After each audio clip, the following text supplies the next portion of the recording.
Muy bien, gracias por conectarse. Estamos en la clase 11-12 del curso 23 de noviembre del 2020. Gracias por conectarse y quería empezar retomando la definición de materiales compuestos. La clase pasada empezamos a ver qué era un material compuesto y es muy importante que entiendan que está formado por un refuerzo y una matriz. Puedo poner varios refuerzos, no hay problema. Sí puedo poner varios refuerzos. En el concreto armado tienen todos los áridos, aparte del fierro. Y la matriz, generalmente solo una. Podrían ser varias. Bueno, habría que usar mucho la imaginación, pero todo es posible. La definición estricta sí es que el refuerzo continuo o discontinuo, generalmente en menor proporción, y la matriz definitivamente es la fase continua. La matriz o fase continua, generalmente presenta en mayor proporción, es lo que protege al refuerzo y es lo que transfiere los esfuerzos de un refuerzo a otro. Esta matriz puede ser cualquiera de los materiales que conocemos. Polímero, puede ser un polímero termoplástico, un polímero termoestable. Un metal, puede ser un metal puro, una aleación, o cerámica. Y como cerámica puede ser amorfa o semicristalina. La mayoría de materiales con los que trabajamos son compuestos, porque es muy difícil llegar a una propiedad con un solo material. Entonces mezclamos materiales de diferentes propiedades para promediar sus propiedades. Generalmente para hacer el material compuesto, parto de tener la matriz líquida y un refuerzo sólido. Hago una mezcla, es una mezcla heterogénea, matriz-refuerzo, y después la matriz solidifica y consigo el material compuesto. Es muy importante que estén bien unidas los dos componentes o tres o cuatro componentes, porque tienen que trabajar como un solo sólido. Si yo aplico tracción, compresión, flexión, tiene que responder como un solo sólido. No puede moverse solamente la matriz y el refuerzo está solamente creando vacíos. Eso sería como crear defectos. Lo que yo quiero es tener un solo sólido que responda ante ese esfuerzo. Bueno, cuando hablamos de ponerlo en obra con matriz líquida, por ejemplo, en el caso de un polímero, puedo derretirlo para tenerlo líquido, hacer la mezcla y dejar que enfríe para que solidifique. O puede ser un polímero reactivo, que al principio es líquido y después de una reacción química se vuelve sólido, como los termoestables. En el caso de los metales, mi única opción va a ser eh, fundir y solidificar.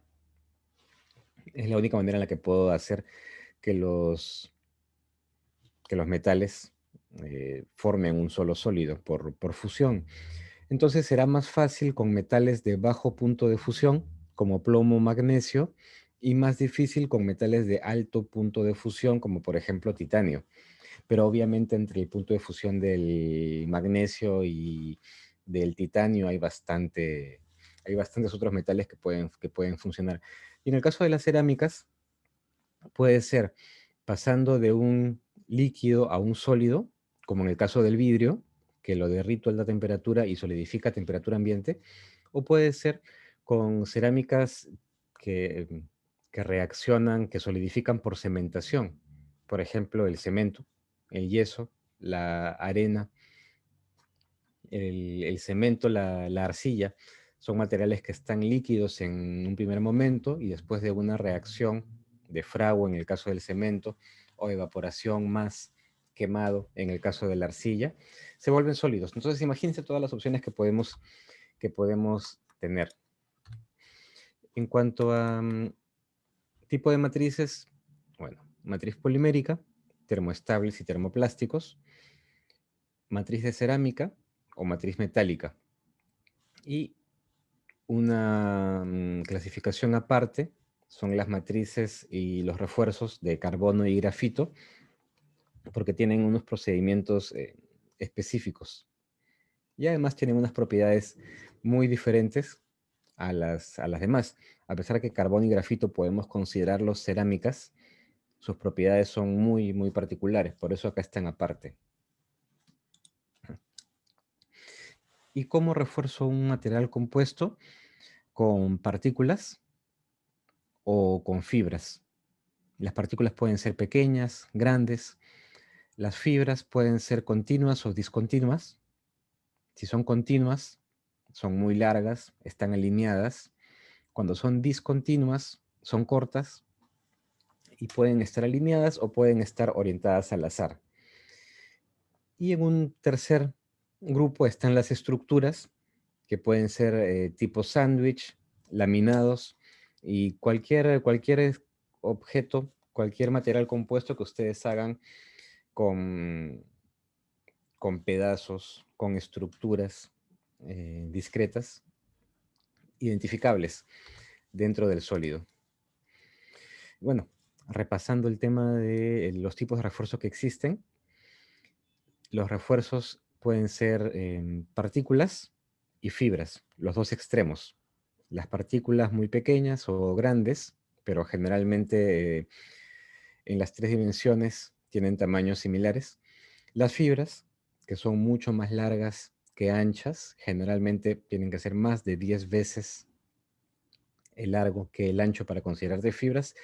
Y aparte de de estos dos extremos, partículas y fibras, tenemos escamas, tenemos láminas, tenemos fibras muy pequeñas picadas para hacer los diferentes compuestos. Una vez que estos refuerzos están dentro de compuestos, tengo los tipos que ustedes ven a la derecha. Puede ser un compuesto con fibras o con partículas. Y si no son ni fibras ni partículas, sino por ejemplo escamas, tienen los compuestos con estas escamas. Y tienen que ver para qué puede servir. Si están las fibras orientadas en una sola dimensión, me van a dar refuerzo a la atracción en esa dimensión y no en las demás. Si son partículas orientadas o distribuidas al azar, me van a dar refuerzo en las tres dimensiones. Y si son escamas, si las escamas están alineadas, pueden imaginar, por ejemplo, que un vapor de agua o cualquier líquido va a tener más dificultad para atravesar en esta dimensión porque las partículas las escamas van a ser como escudos, que en otra dimensión donde las escamas no están presentando su, su cara, que opone más resistencia. Entonces imagínense dentro del sólido qué es lo que está sucediendo. Traten de dibujar o imaginar, mover en tres dimensiones el sólido para ver qué está pasando. Y acá no se olviden que la distribución es muy importante. Si yo hago un sólido con partículas y tengo segregación, las partículas van a caer por gravedad y la parte de arriba está menos reforzada, voy a tener un sólido con diferentes propiedades en diferentes lugares. Igual cuando hacen un vaciado tienen segregación del agregado. Entonces, la distribución homogénea y aleatoria es muy importante. En el caso de fibras también, y en el caso de fibras es muy difícil lograr esta distribución aleatoria y homogénea, porque las fibras van a darle más viscosidad a la fase líquida, al momento en el que el compuesto está líquido. Y si ustedes aplican demasiada fuerza para mezclar las fibras, pueden romperlas. Entonces tienen que tener el tiempo y la energía de mezcla suficiente para homogenizar, para distribuir las fibras, pero sin romperlas y con otras consideraciones, como si ustedes están haciendo un termoplástico, tienen que calentar para que funda el termoplástico, no pueden sobrepasar la temperatura de descomposición de este plástico o no pueden sobrepasar la temperatura de degradación de las fibras. Entonces, y en el caso de las fibras, abajo pueden ver las fibras discontinuas, las más fáciles de aplicar. Fibras picadas, fibras cortadas, pequeñas, distribuidas al azar. Y si las fibras están ya entrelazadas, pero desordenadamente, tengo esta especie de alfombra de fibras entre cruzadas o entremezcladas, que es un tejido no tejido. Ahora, esta tela me da un refuerzo en 2 dimensiones. Y estas fibras discontinuas me van a dar un refuerzo, depende. Si están alineadas en una sola dirección, van a darme el refuerzo en una dirección. Si están al azar en 2 dimensiones, pero si están al azar en 3 dimensiones, sí me van a dar un refuerzo en las 3 dimensiones. Cuando las fibras son más largas, tengo que alinearlas para que puedan entrar en el compuesto. Y si son unidireccionales, aquí las tienen. Podría ser, si ustedes quieren hacer una, por ejemplo, un geotextil, una geomembrana, que solo tenga esfuerzo a la tracción en una dimensión, pueden utilizar las fibras de este modo. Si, sin embargo, quieren hacer que la geomembrana, que el material que están fabricando tenga refuerzo en las 2 dimensiones, pueden hacer una tela, un tejido. Y si están trabajando ya, por ejemplo, con un balón que tiene que soportar presión, una tubería o un tanque, es mejor que utilicen un tejido helicoidal, que va a ser mejor para ese tipo de esfuerzos. Entonces, imagínense, siempre tienen que tener en mente imaginarse el objeto que están fabricando. Aquí está nuevamente lo que les decía, las fibras alineadas en una dimensión, refuerzo en una dimensión, refuerzo en 2 dimensiones y refuerzo en 3 dimensiones. Cuando utilizamos un refuerzo con partículas, pueden ser partículas grandes o partículas pequeñas. Las partículas grandes, ¿sí? Y las partículas pequeñas. En el caso de las partículas no me van a dar resistencia a la tracción, pero me van a dar resistencia a la compresión. Van a aumentar la dureza del material. Un plástico muy blando, reforzado con partículas muy pequeñas, lo puedo convertir en un plástico muy duro. Es el caso del PVC, al que se le aplica, que se refuerza con partículas para aumentar su dureza. Además que las partículas, al reducir la cantidad de plástico utilizado, si yo utilizo como partículas algo muy económico, como polvo de mármol, caliza, talco, arena, es mucho más barato que el plástico, entonces voy a reducir mi costo. No siempre es no siempre es lo que ocurre, porque puede ser que yo utilice un refuerzo muy, muy, muy caro. Podría ser, por ejemplo, un polvo de aluminio o polvo de cobre, nanopartículas de plata, para darle conductividad eléctrica. Y esto va a aumentar mi costo, pero la propiedad que estoy buscando, conductividad térmica, conductividad eléctrica, justifica el aumento de costo. Y si el refuerzo es por escamas o fibras, ya estamos buscando, bueno, refuerzo de la tracción en 2, 3 dimensiones. En el caso de las escamas, generalmente estamos buscando eh, refuerzo ante la penetración en una dimensión del material. Por ejemplo, en recubrimientos plásticos tipo pinturas, puedo utilizar partículas tipo escama para hacer este recubrimiento más impermeable. Dentro de mi pintura, mis escamas se van a orientar horizontalmente en la capa de pintura y van a retardar el paso de gases o de líquidos. Entonces son cosas muy interesantes que se pueden hacer, espero que les parezcan muy interesantes. El caso de refuerzo con una fibra muy larga, continua, podría ser el acero dentro del concreto armado, dentro de la matriz de cemento. Pero aquí tienen un refuerzo con fibra de carbono en una matriz de polímero para hélices. Pueden ser hélices de cosas tan pequeñas como drones o cosas mucho más grandes como turbinas eólicas. Las turbinas eólicas requieren hélices de cientos de metros de longitud y son hechas en plástico reforzado con fibras. Cuando refuerzo un material con fibras, yo voy a escoger si quiero fibras cortas, fibras largas, fibras más gruesas, fibras más delgadas, o puedo hacer un compuesto híbrido. Aquí pueden ver que hay un compuesto híbrido en el que he mezclado eh, fibras cortas y muy finas y fibras un poco más largas y gruesas. Podemos asumir que esta matriz es de polímero y las fibras pueden ser, por ejemplo, fibra de vidrio o fibra de carbono o podrían ser fibras metálicas. Las fibras pequeñas actúan ante las microfisuras.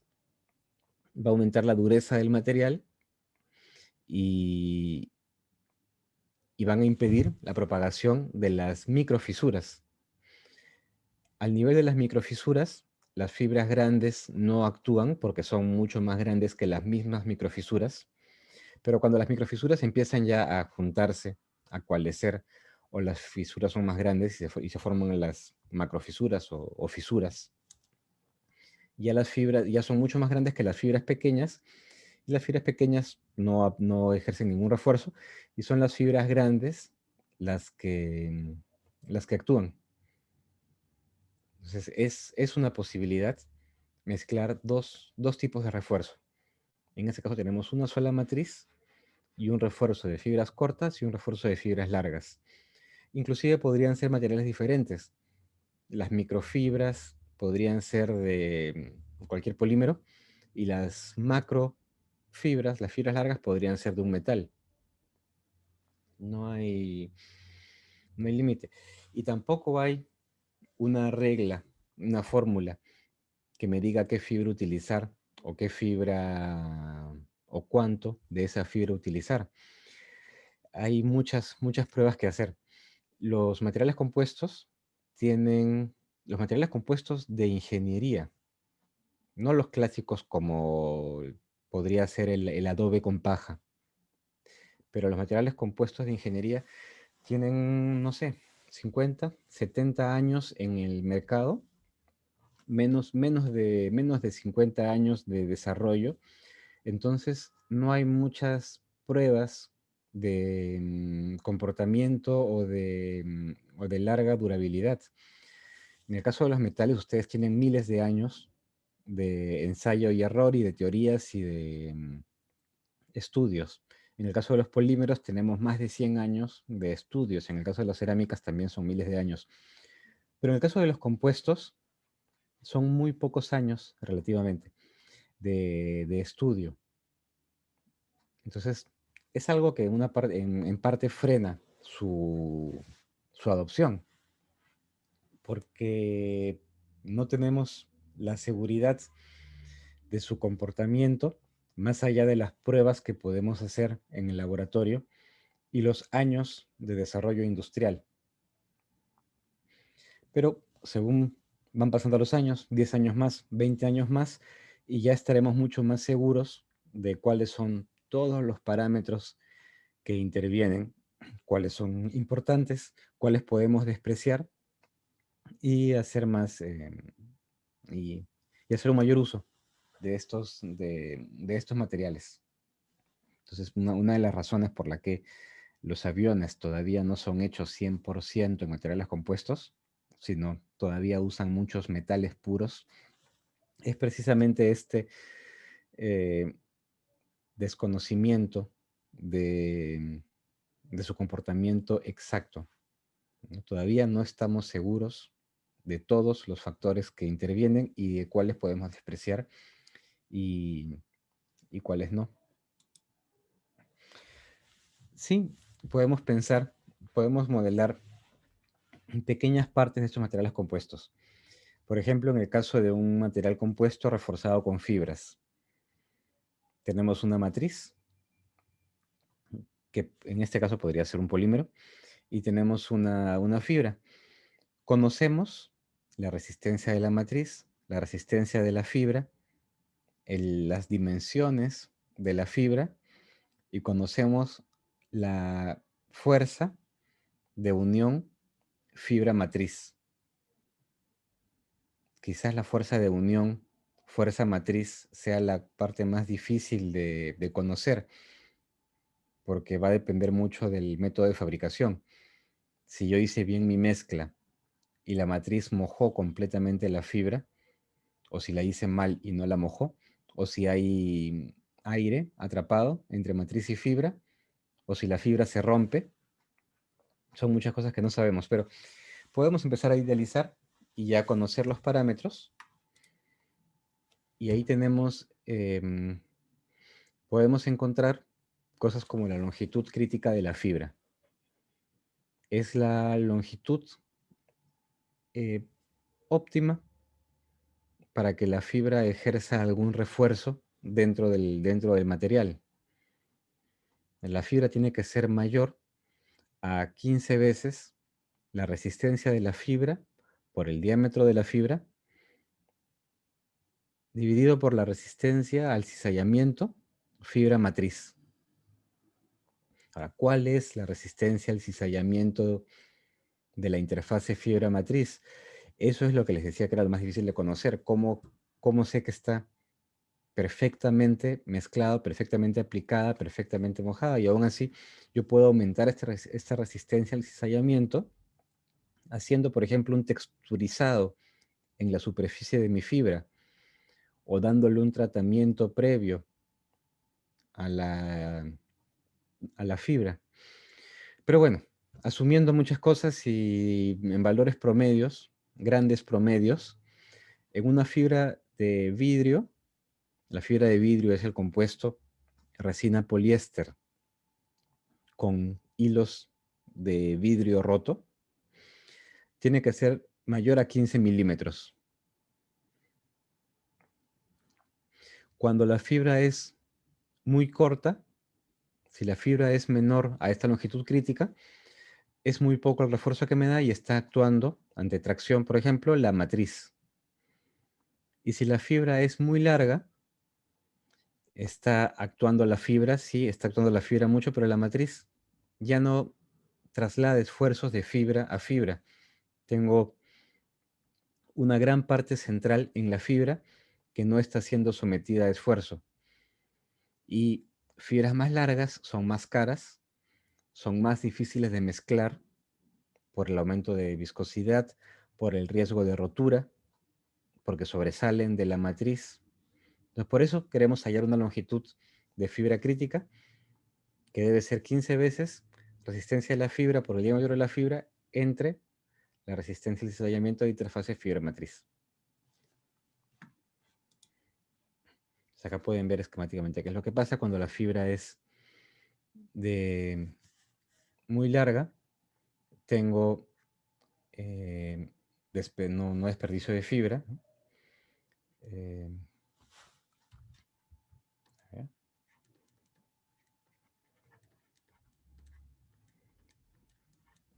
Tengo la fibra, la parte central de la fibra que no está sometida a esfuerzo, y en este caso tengo la fibra, la matriz.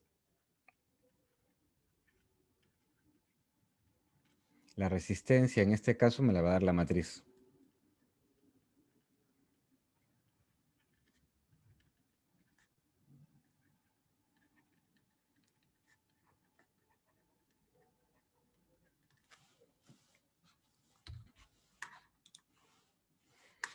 Bueno, si vemos el detalle de los materiales compuestos con matriz polimérica. Las matrices más utilizadas para materiales compuestos son las resinas reactivas, los polímeros reactivos o resinas, porque las resinas o polímeros reactivos tienen una muy baja viscosidad antes del curado. Esta baja viscosidad antes del curado me permite trabajarlos. Además que trabajo a temperatura ambiente. Son líquidos a temperatura ambiente antes de agregar el catalizador y empezar la reacción. Y después polimerizan, entrecruzan y solidifican, pero siempre a temperatura ambiente. Y además, estos son muy afines a muchas fibras, mojan muy bien las fibras. La epóxica, que es una muy buena, excelente adhesión, alta resistencia. Es importante que tenga baja contracción, porque la contracción podría generar estrés, esfuerzos residuales en la pieza, aparte de perder la tolerancia dimensional. Y es verdad que aumenta la temperatura durante el curado. Hay una exoterma de curado, pero no es mucha. Seguimos a temperaturas cercanas al ambiente, 40, 60 grados no más. Y aparte de la resina epóxica, que es muy buena y de un precio elevado, tenemos las económicas, vinil éster y poliéster. La vinil éster y la poliéster son de resistencias menores, pero de precio mucho menor. Entonces, por precio, las elegimos. Hay una más que no está aquí, que es, por ejemplo, las resinas poliuretanos. Voy a agregarlo acá. Que las resinas poliuretanos son mucho mejores en propiedades mecánicas y de resistencia al envejecimiento, pero también son mucho más caras. Entonces vamos a ponerle acá una más. Y poliuretano. Las resinas poliuretano. Y las fibras que voy a utilizar son una fibra de vidrio, que es también muy económica y resistente. La fibra de Kevlar, más resistente y más costosa. Y la fibra de carbono, muy resistente y de muy alto costo. Obviamente hay muchísimas otras fibras. Puedo utilizar fibras naturales y otras sintéticas, fibras de polietileno, fibra de polipropileno.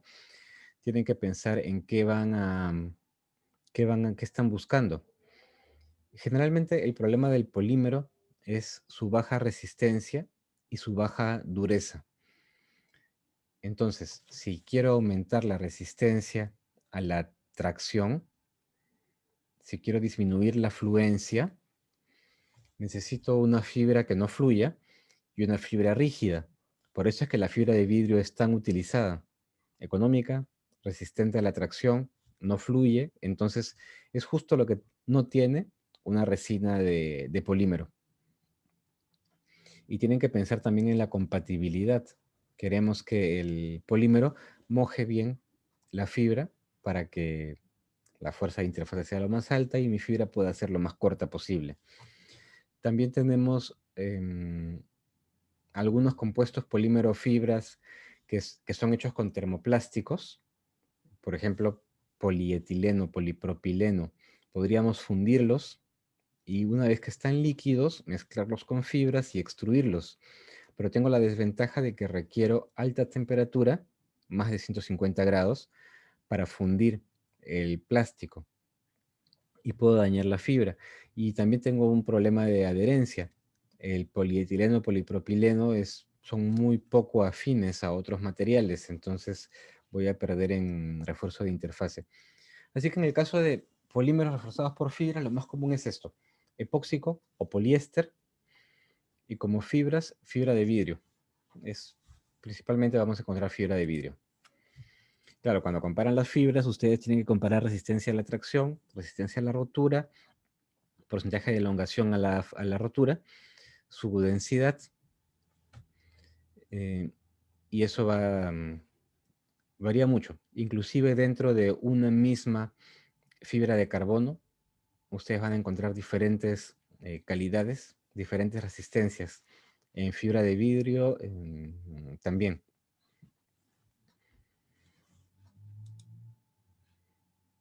Bueno, el modo de fabricación, vamos a verlo más al detalle. Estamos partiendo de un polímero termoestable. Polímero termoestable que puede ser, por ejemplo, el poliéster.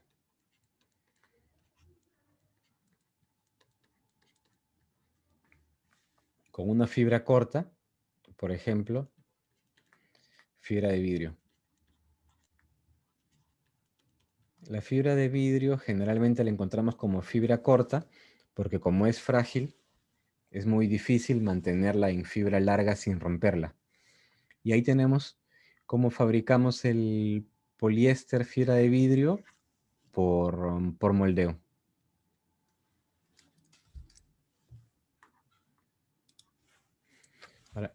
Esto es un compuesto de poliéster fibra de vidrio. Deben haber visto tanques elevados, tanques enterrados, tanques para productos químicos de poliéster fibra de vidrio. La ventaja, completamente impermeable al agua y resistente a muchos productos químicos. Quieren almacenar aceites, quieren almacenar ácidos. Hay tipos de resina, poliéster o epóxica, resistentes. Cada fabricante les va a decir cuál es el poliéster, cuál es su tipo de poliéster resistente a los ácidos, cuál es su tipo de poliéster resistente a los aceites. O el fabricante les podrá decir, no, si quieren ustedes almacenar aceite, les recomiendo otro tipo de resina. Quizás para ácidos muy concentrados se recomiende una resina epóxica.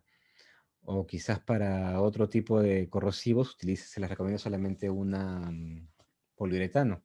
Pero para agua es suficiente fibra de vidrio y resina epóxica.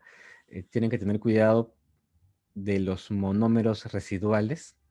Si el poliéster es de baja calidad o si el poliéster no está bien curado, van a haber residuos de monómeros no polimerizados, monómeros residuales, que van a pasar al agua y por eso es que el agua después puede tener un sabor a plástico, un olor a plástico. Es por todos los compuestos que no polimerizaron. Una vez que está polimerizado, el polímero es inerte, insoluble, pero los monómeros residuales son los que pueden eh, lixiviar sabores y olores al agua. Acá tienen un colorante, porque obviamente el polímero es incoloro, la fibra de vidrio es transparente, blanquecina, pero se le agrega un colorante según el fabricante. El azul es muy común en almacenamiento de agua, por ejemplo. Y sí, por supuesto que se utiliza en piscinas. Acá pueden ver bueno, esto no es una piscina, esto es un baño de hidromasaje. Pero ustedes imagínense que entre este tanque de productos químicos, a ver, ¿por qué no puedo retroceder? Entre un tanque de productos químicos y una piscina hay bastante espacio. Entre este tanque y, y este hidromasaje, ustedes pueden hacer una piscina. Perfectamente. ¿Cuál es la ventaja de hacerlo en fibra de vidrio poliéster? Es la flexibilidad. No necesitan un molde caliente, como si lo necesitarían en el caso de un tanque de polietileno, polipropileno. Para hacer un tanque de polietileno, polipropileno, que son termoplásticos, tienen que derretir, poner en un molde, presionar el molde y sacar el tanque por soplado, por compresión. Pero en el caso de la fibra de vidrio, ustedes lo pueden hacer a mano, como vamos a ver más adelante. Entonces pueden hacer cualquier diseño, tamaño, pieza, forma que les pida el cliente sin mucha inversión en capital en la fábrica.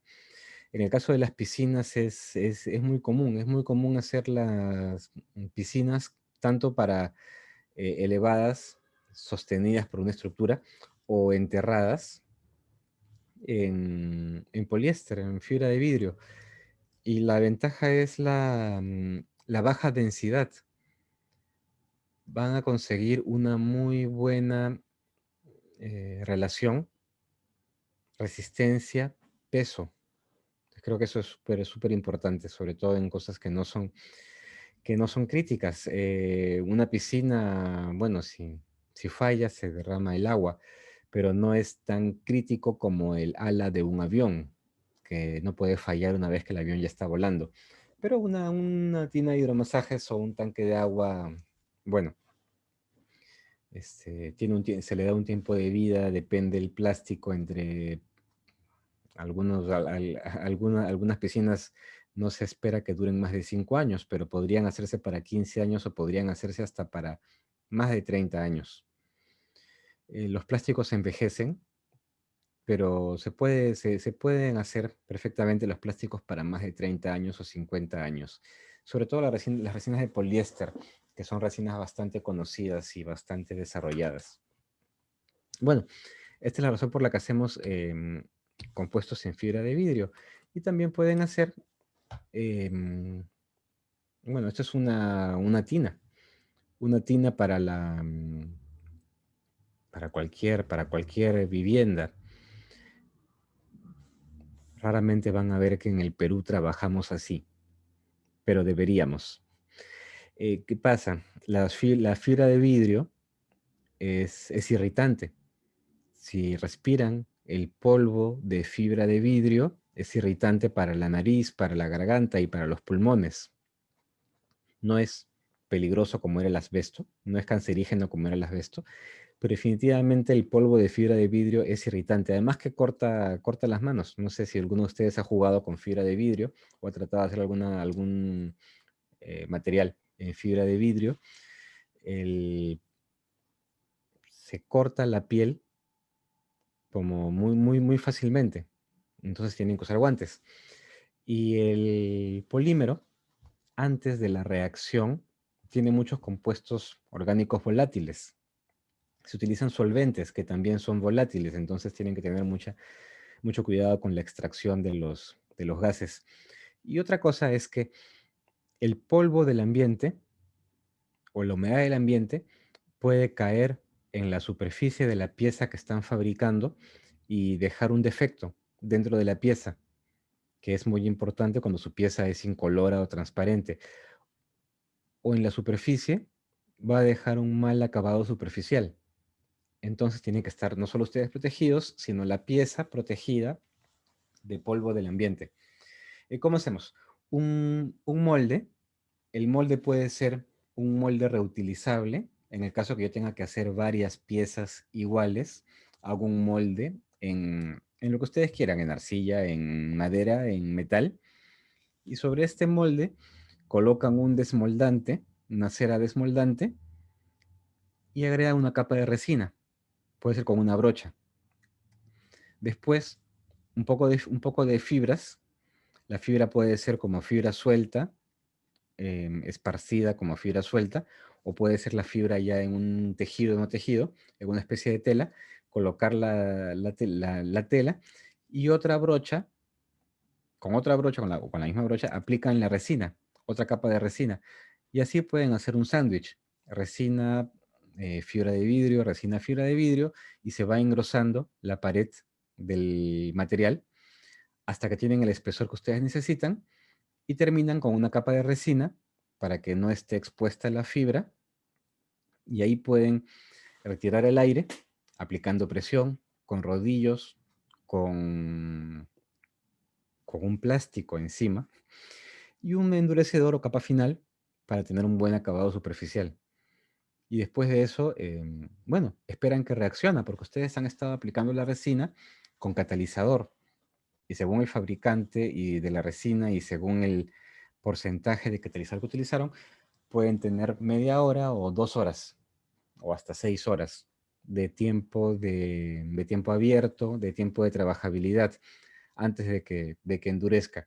Y con esto ya hicieron su compuesto de plástico fibra de vidrio. También puede ser en el caso de una tabla. En este caso las tablas son personalizadas, si bien hay tamaños estándares. Algunas se hacen según el peso, el tamaño, el estilo del tablista. Entonces el fabricante va a hacer un molde de un solo uso, puede ser en un triple A, y va a empezar a colocar las capas del esqueleto, las capas de resina, la capa de fibra de vidrio, y termina em, sacando la pieza. ¿Cómo hace para tener un mejor acabado superficial? Si utilizan un molde, tienen que usar un buen desmoldante entre el molde y la pieza. Un desmoldante que no deje defectos en la superficie. Y aplicar resina sin refuerzo en la superficie.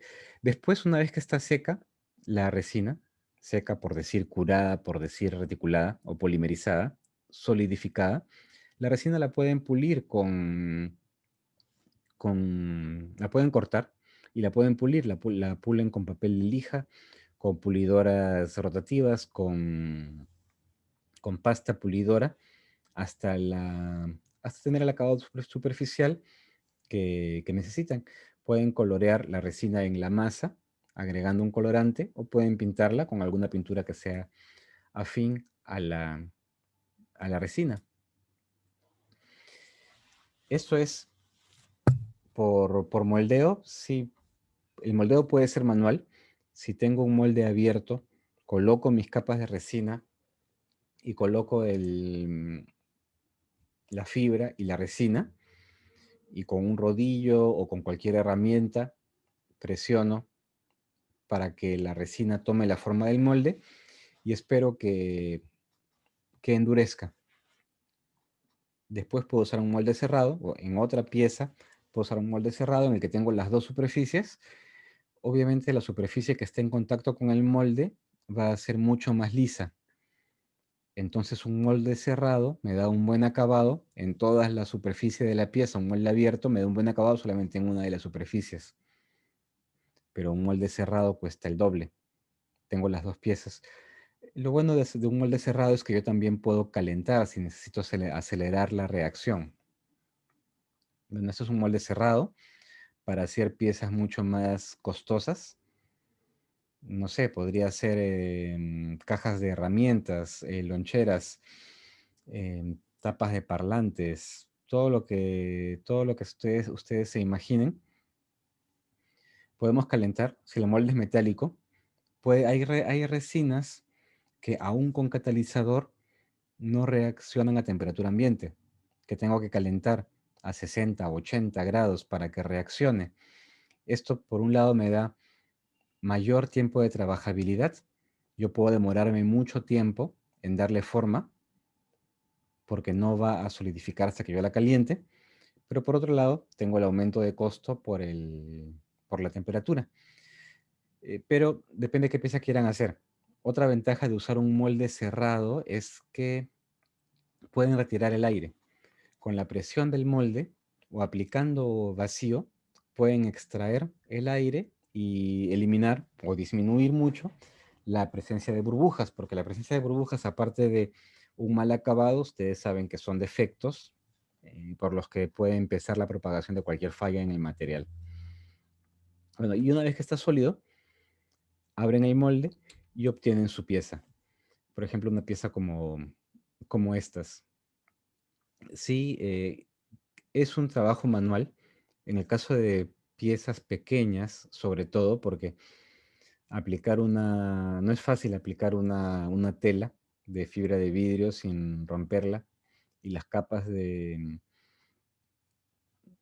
polímero, definitivamente se utiliza cuando son pequeñas piezas y todas diferentes o con pequeñas variaciones. Cuando voy a hacer pequeñas variaciones de color, de espesor, de tipo de resina.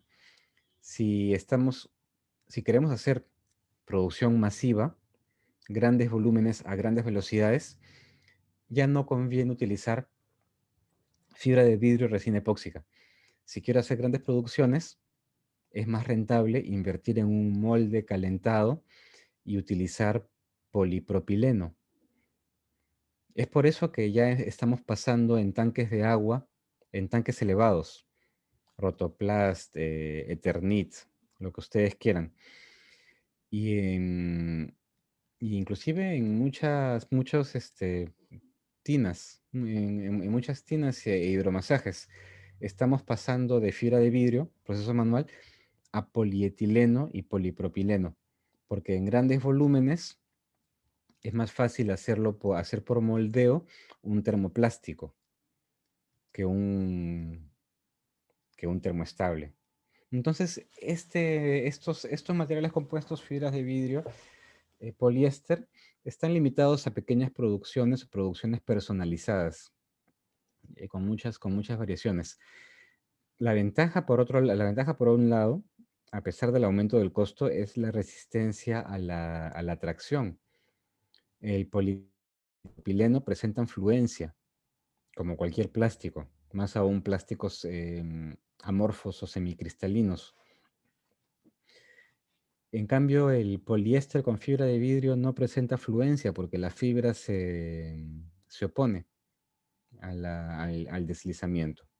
Entonces, piensen en qué pieza quieren hacer, para qué, cuántas piezas quieren hacer, con qué características, qué resistencia, cuánto tiempo de vida y a qué esfuerzos va a estar sometido. Si quieren resistencia a la fluencia con un polímero de matriz, no tienen opción más que agregarle fibras. No lo van a conseguir solamente con un termoplástico. O quizás un termoplástico muy caro. Un termoplástico muy caro que no presenta fluencia, como el nylon o el Kevlar, no es económico para muchas aplicaciones. Y bueno, como les decía, en un molde cerrado, un molde de dos caras, es moldeo por compresión. Dos moldes comprimen la pieza, aplicamos presión y temperatura, tenemos una mejor calidad final, pero es un mayor costo, primero porque tengo que comprar el molde de arriba y el molde de abajo, y también porque generalmente aplico temperatura y también no puedo abrir el molde hasta que la pieza ya esté sólida. En el caso del moldeo abierto, invierto solamente en un molde, pero no controlo temperatura porque por la parte de arriba está expuesto, o de abajo, según sea la parte abierta, está expuesta al ambiente. Y es muy difícil que la temperatura se mantenga cuando una cara está expuesta al ambiente. Voy a tener una temperatura pegada al molde y una temperatura expuesta al aire, y eso puede darme un mal acabado superficial o migración de algunos compuestos. Y por otro lado, en el moldeo abierto puedo tener el problema de las burbujas, que es muy difícil eliminarlas. Pero bueno, todo depende de qué pieza quiero hacer y y cuánto quiero invertir. Si se trata solamente de eliminar burbujas, pueden aplicar vacío en una bolsa. Aquí tenemos una pieza que podría ser, no sé, esto puede ser un pedazo de un barco, el pedazo de una hélice, eh, de fibra de vidrio, resina poliéster, en una bolsa, como cualquier bolsa de conservación de alimentos, solo que más rígida, más gruesa y más grande, en la que voy a aplicar vacío, extraigo el aire, la bolsa comprime la pieza y elimino todas las burbujas. Entonces, y tengo tengo buen acabado superficial, porque si es que la bolsa después se despega sin problemas de la pieza. ¿Está bien? ¿Alguna pregunta? ¿Cómo voy a llenar un molde de una sola cara? Imagínense que aquí quiero aplicar un compuesto de resina polimérica con una fibra muy pequeña. Podría ser una pared, podría ser una columna de concreto armado en la que se ha destruido parte del concreto y se ha expuesto el refuerzo y quiero llenar este vacío. O podría ser mi molde de la... Déjenme ver si tengo acá la foto del molde. Bueno, si es en el molde, podemos aplicar la fibra de vidrio y la resina poliéster de manera manual, como pueden ver a la izquierda, o de manera mecanizada automática, como ven a la derecha. En la forma automática, que es la forma por aspersión, yo tengo una pistola de donde lanzo el refuerzo y una pistola de donde lanzo la resina. En detalle puede ser así. La fibra puede venir en un hilo o puede venir ya cortada. Si viene en un hilo, tengo que cortarla y lanzarla contra la superficie. Y en otra zona tengo la inyección de resina catalizada y resina acelerada. Generalmente cuando tengo una resina, yo utilizo un catalizador y un acelerador. El catalizador es el que empieza la reacción y el acelerador es el que me controla la velocidad, el que me ayuda a que sea, por ejemplo, más rápido. Entonces, una parte de la resina con catalizador o sin catalizador y una parte con la resina acelerada, con acelerador, también podría ser en una la resina y en otro el catalizador, pero lo importante es que acá se mezcle todo muy bien. Ahí se mezcla muy bien la resina con el refuerzo y voy formando sobre el molde una capa de mi material, como pueden ver acá. Yo continúo hasta obtener el espesor buscado, aplicando resina y catalizador. Puedo utilizar este rodillo para presionar y eliminar el aire atrapado. Lo paso en varios sentidos. La idea es presionar la resina, que la resina moje bien el refuerzo, eliminar cualquier burbuja de aire y obtener mi pieza final. Es una inversión más grande en maquinaria, pero es una producción mucho más rápida. Entonces, todo depende de qué producción quieren ustedes por día o por hora. Pero la producción manual, que es esta de acá, es perfectamente posible. En todo caso, el material lo permite. Estamos trabajando a temperatura ambiente. Los dos son métodos de colocado o moldeo en una sola cara y podemos llamarlo a uno el manual y a otro el pulverizado.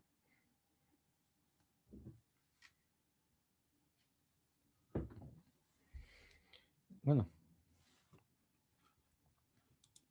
¿alguna pregunta?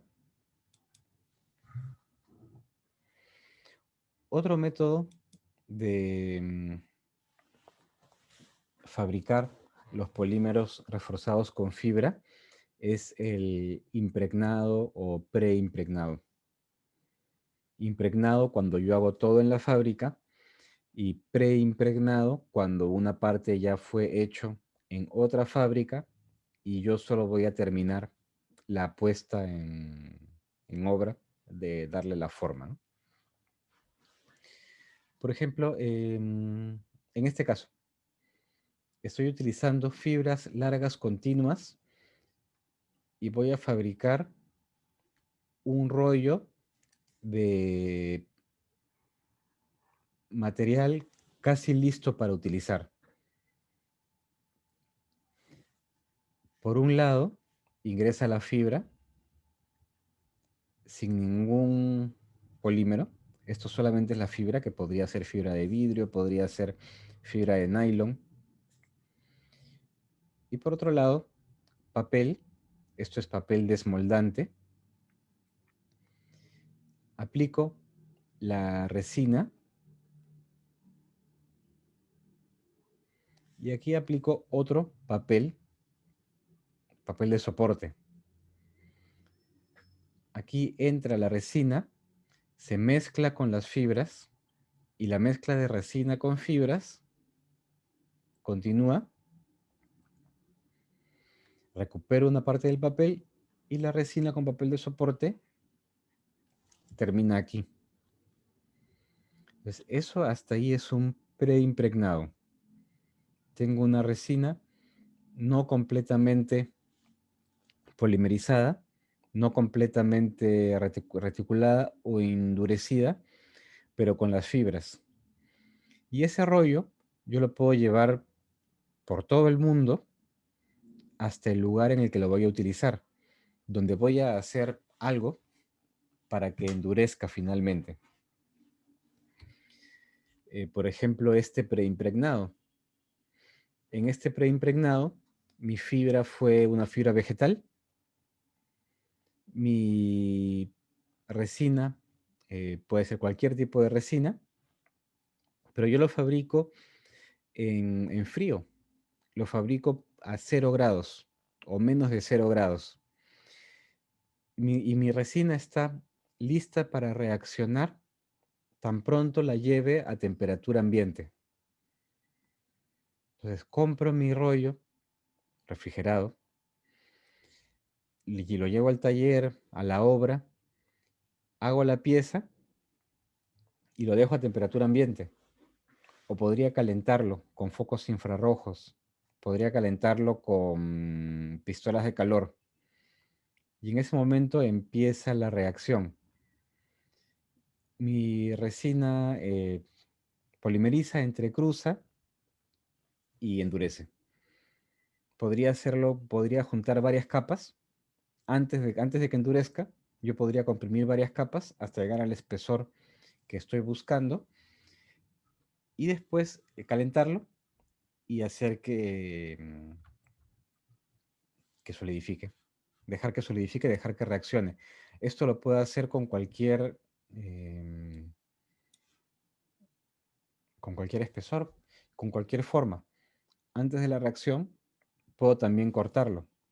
No va a haber, no hay problema porque la resina está en una forma suave que se puede manipular, que se puede cortar. Y listo. A ver, permítanme.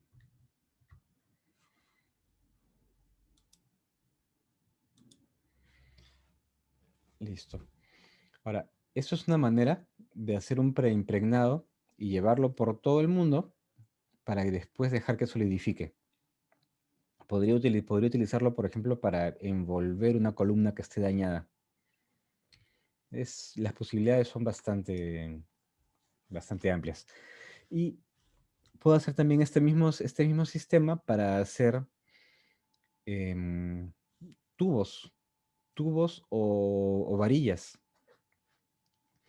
En este caso, ingresan las fibras em, con polímero.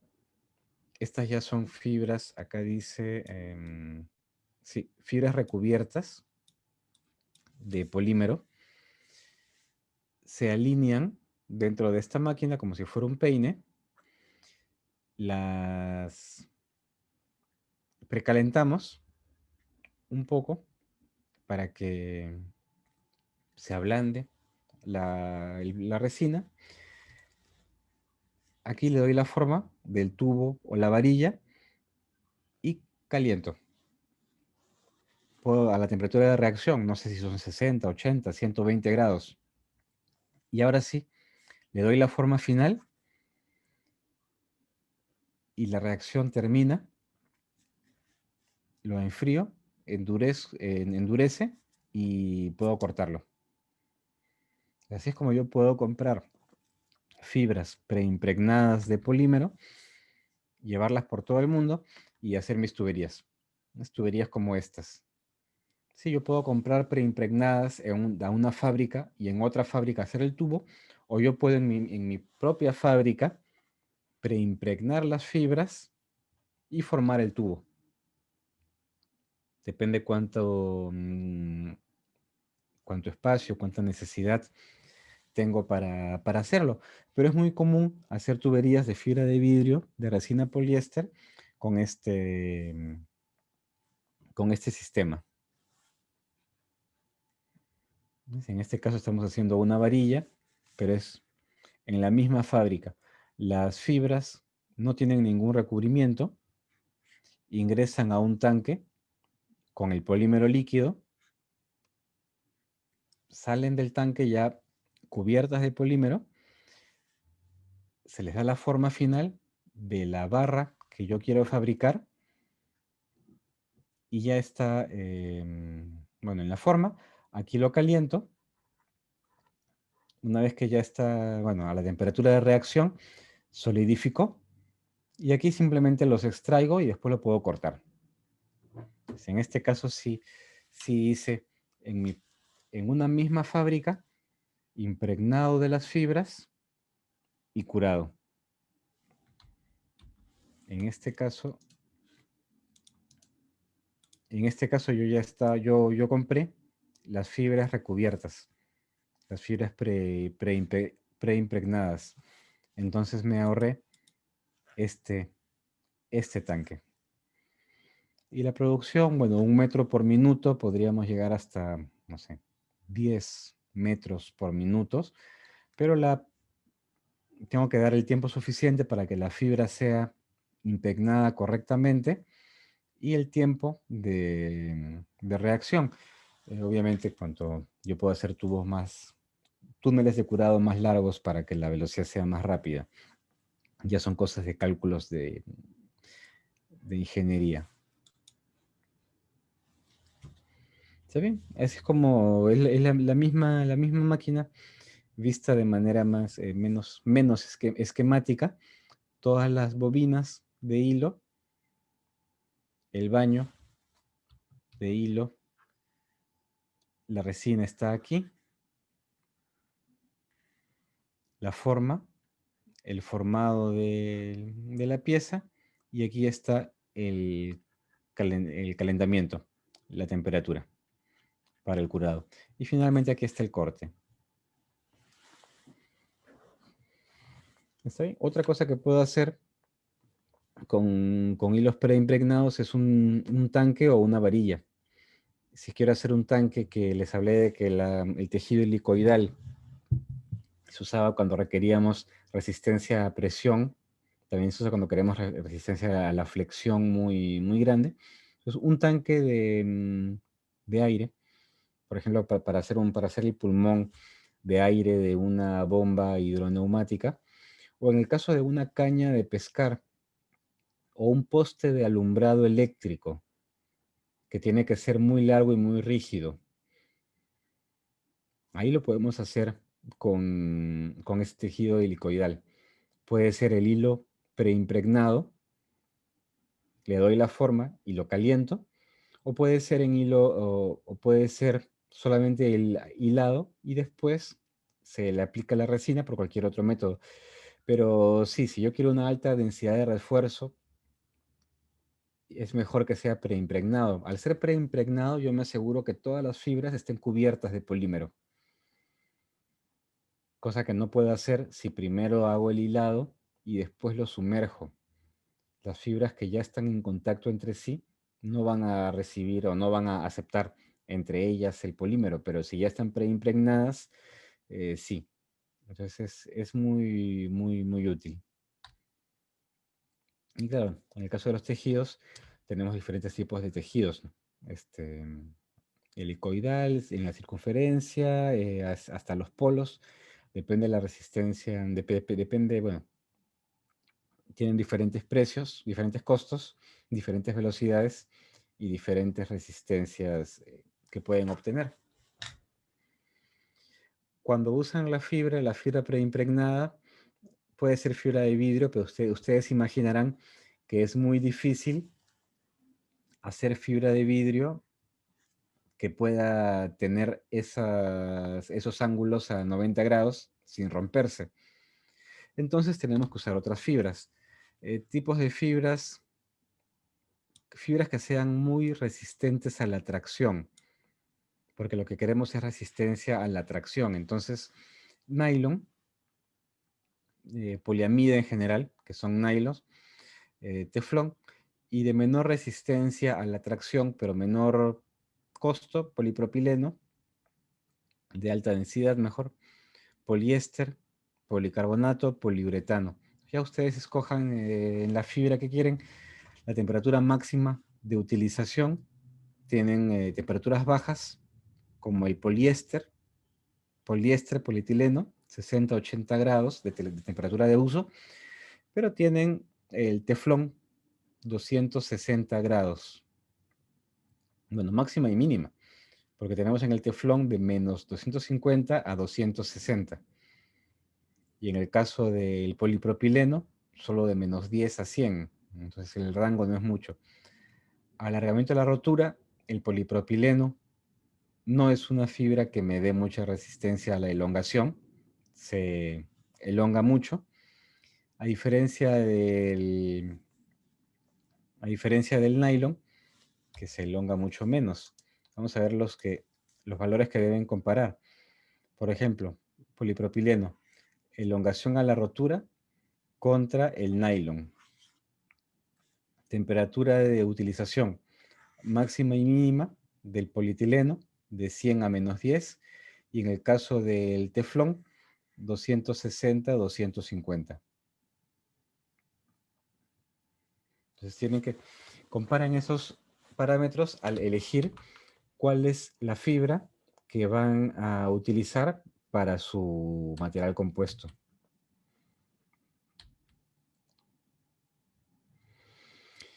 Y bueno, los polímeros que usamos en construcción, la resina fenolformaldehído, urea formaldehído melamina. Es muy común la melamina, por ejemplo, para recubrimiento de muebles, para pisos, para paredes.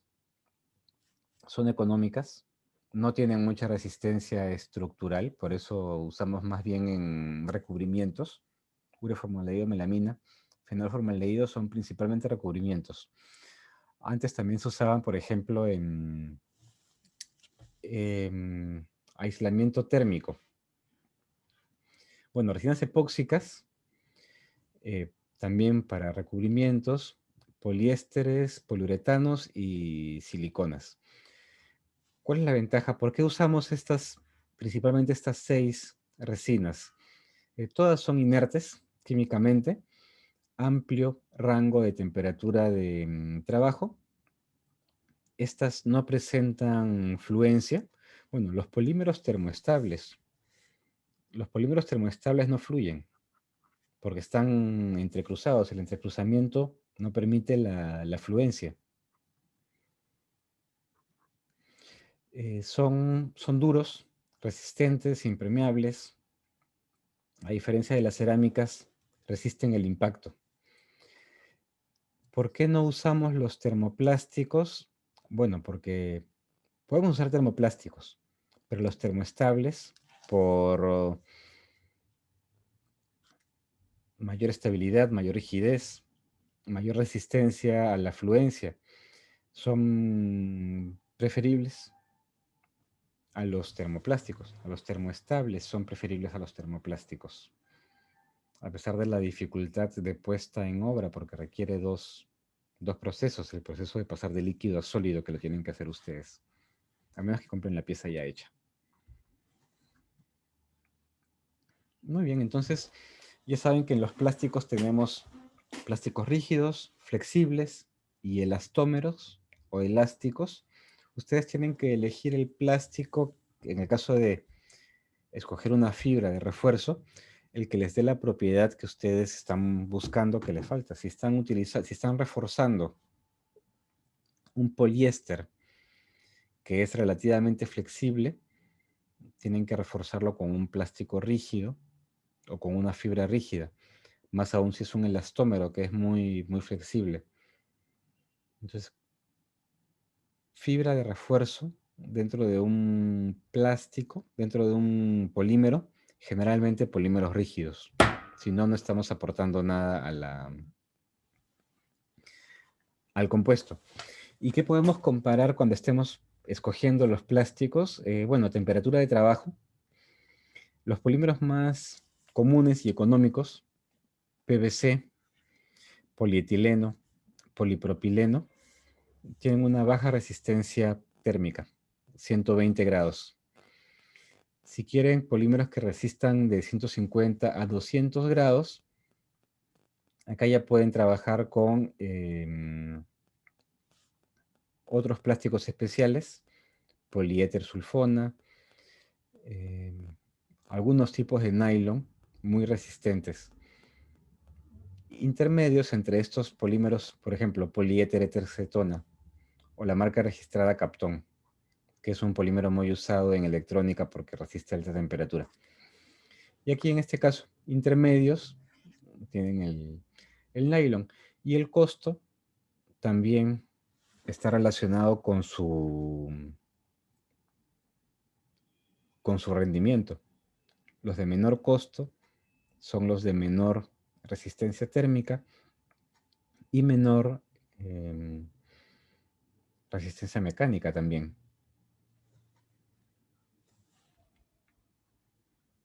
Ahora, les decía que los plásticos se envejecen. Sí, todos los plásticos envejecen mucho más que los metales y mucho más que las cerámicas. Y este envejecimiento es proporcional a la temperatura. Esto es, por ejemplo, el PVC común de las tuberías sanitarias. La resistencia a la tracción a temperatura ambiente en 50 años baja de 500 kilogramos por centímetro cuadrado a 300 kilogramos por centímetro cuadrado aproximadamente en 50 años. Entonces, una pérdida de 200 kilogramos por centímetro cuadrado en 50 años a temperatura ambiente. Pero si este polímero está en servicio a una temperatura de 60 grados, voy a pasar de 200 a menos de 100, y menos de 100 kilogramos por centímetro cuadrado ya no es una resistencia aceptable para un material. Entonces, todos los polímeros envejecen y envejecen más rápido cuanto mayor sea la temperatura a la que están siendo usados. Aun cuando vean una tabla como esta, en la que está la temperatura de servicio, de trabajo o de estabilidad del material, tengan en cuenta que todos los plásticos, todos los polímeros envejecen por rotura de cadena, por oxidación de la cadena de polímero con radicales libres o con oxígeno del aire, y es más rápido cuanto mayor sea la temperatura. Y así podemos estimar el tiempo de vida de un polímero. Yo puedo hacer pruebas de un mismo polímero, digamos que inventamos un polímero totalmente desconocido. Podemos hacer pruebas de envejecimiento a diferentes temperaturas, 20, 60, 80, y estimar, según la degradación a alta temperatura, cuánto duraría a baja temperatura. Esas son pruebas de envejecimiento que se hacen normalmente con todos los materiales. Bien, ¿alguna pregunta?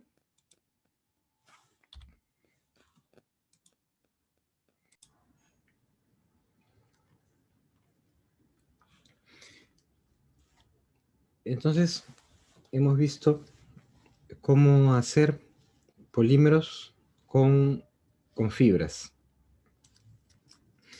Cuando usan partículas, lo que estamos ganando no es resistencia a la tracción, a la elongación, solamente dureza, resistencia al impacto.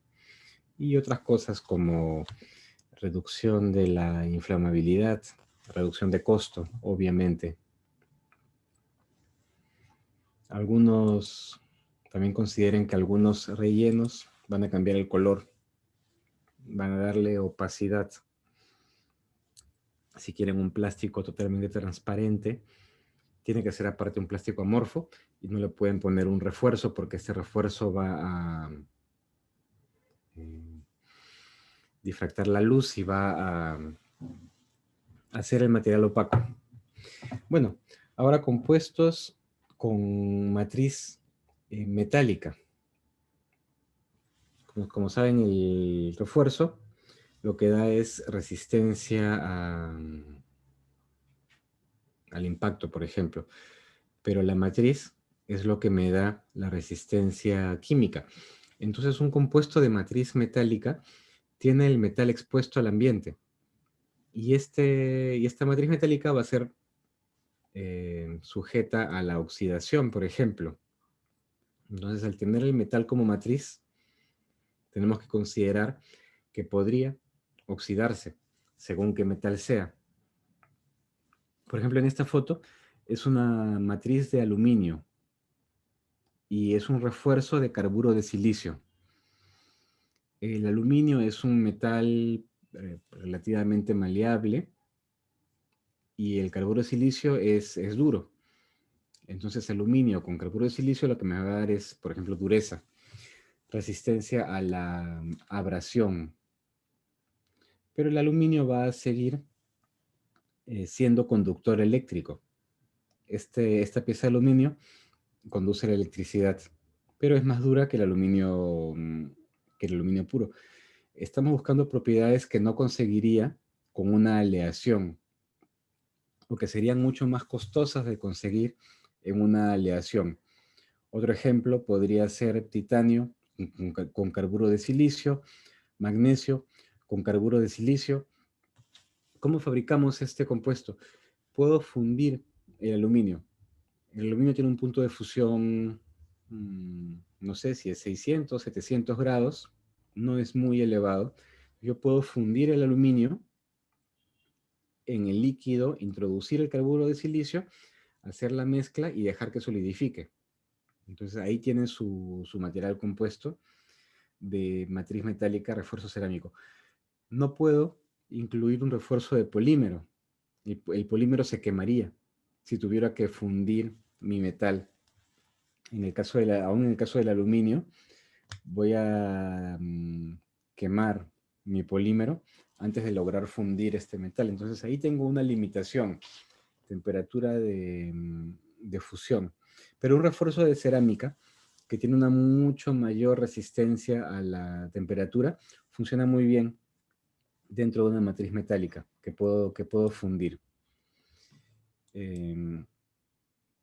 Por ejemplo, podría utilizarlo como un material de soldadura. Para una soldadura blanda es la soldadura en la que yo uno las dos piezas, derritiendo un tercer metal para llenar el vacío. Este metal de bajo punto de fusión generalmente tiene una baja resistencia a la abrasión, por ejemplo, pero puedo incluir, esta es una diapositiva de una fábrica especializada en estos materiales para soldadura, con partículas de cerámica como refuerzo. Estas cerámicas pueden ser monofilamentos, pueden ser en agujas o pueden ser en partículas, y lo que consigo es aumentar la dureza disminuyendo la densidad. Las cerámicas van a tener menor densidad que el metal, entonces bajo la densidad promedio, pero una alta resistencia a la abrasión, porque ante cualquier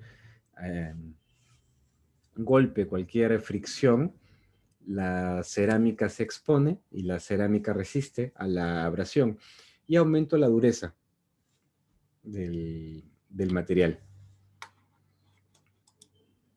Acá pueden ver una foto al microscopio del corte de esta aleación. Las partículas de cerámica son bien reconocibles, algunas de formas muy irregulares, porque para hacer estas partículas de cerámica yo parto de la cerámica grande que ha sido sinterizada y después la rompo para hacer los pedazos, y la matriz es la fase continua. Entonces también este refuerzo se va a oponer a la propagación de microfisuras. Acá pueden ver cómo funcionaría un metal en el que no tengo ningún refuerzo.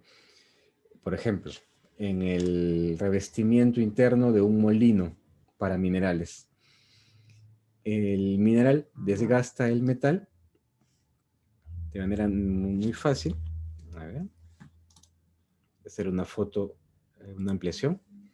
Aquí tenemos como el mineral desgasta el metal, y con las partículas, estas partículas resisten la abrasión.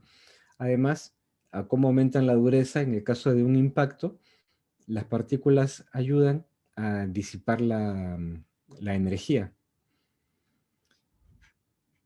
Acá tienen disipación de energía. Y en el caso de una fisura, aquí tienen la fisura que se propaga, y las partículas ayudan a desviar esta fisura. Y al desviarla, aumentan la energía necesaria para que continúe y aumentan la resistencia de este material.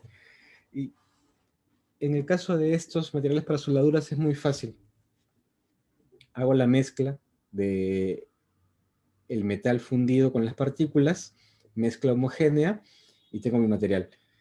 Puedo volverlo a fundir Las partículas van a seguir mezcladas, distribuidas homogéneamente, y puedo aplicarlo una vez que solidifica, vuelvo a obtener mi material reforzado con partículas. Es mucho más económico usar este material que hacer una soldadura con una aleación de mayor resistencia o de mayor punto de fusión. Este material puede tener un costo más elevado inicial, pero al final, considerando los costos de aplicación y la durabilidad, es, es preferible hacerlo de esta manera. Aquí pueden ver la foto al microscopio con fibras de carburo de silicio. Estas fibras son las que pueden ver en esta diapositiva. Aquí. Estos monofilamentos son más caros que las agujas y que las partículas, pero dan mejores propiedades en el material. Aquí pueden ver la matriz metálica. En este caso, la leyenda dice que es titanio. Y las fibras de carburo de silicio, los monofilamentos de carburo de silicio. Si bien hay afinidad entre el titanio y el carburo de silicio, igual pueden ver la separación entre la matriz y las fibras. Entonces puedo estar ganando rigidez en el material. No lo estoy haciendo por resistencia a la tracción.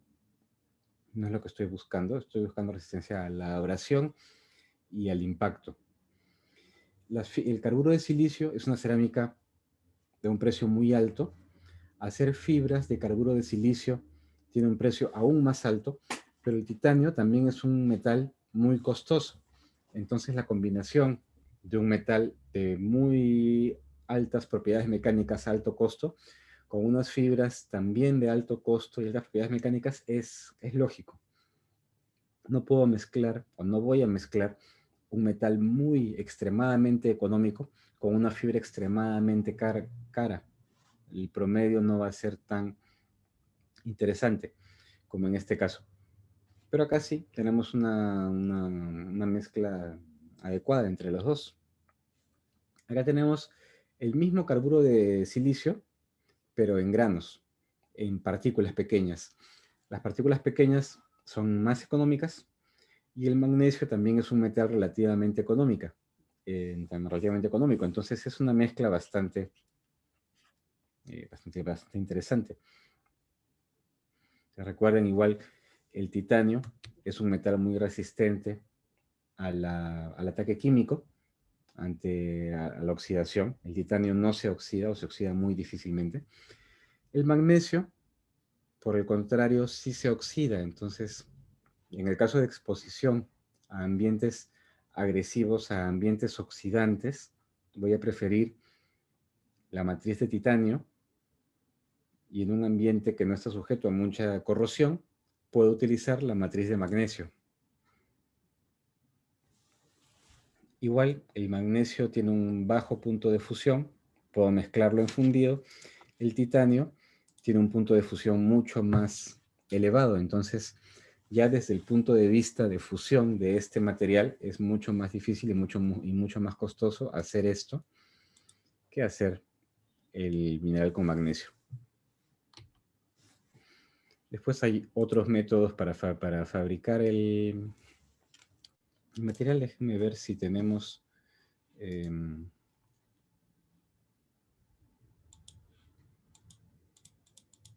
métodos de fabricación. No, no lo tenemos. Hay otros métodos de fabricación de metales que no implican la fusión. Yo puedo comprimir el polvo de metal y calentar muy cerca del punto de fusión, y este polvo de metal se va a fundir parcialmente, va a difundir y van a formar un sólido. No es necesario llegar a una fusión con un líquido completamente líquido para lograr el sólido.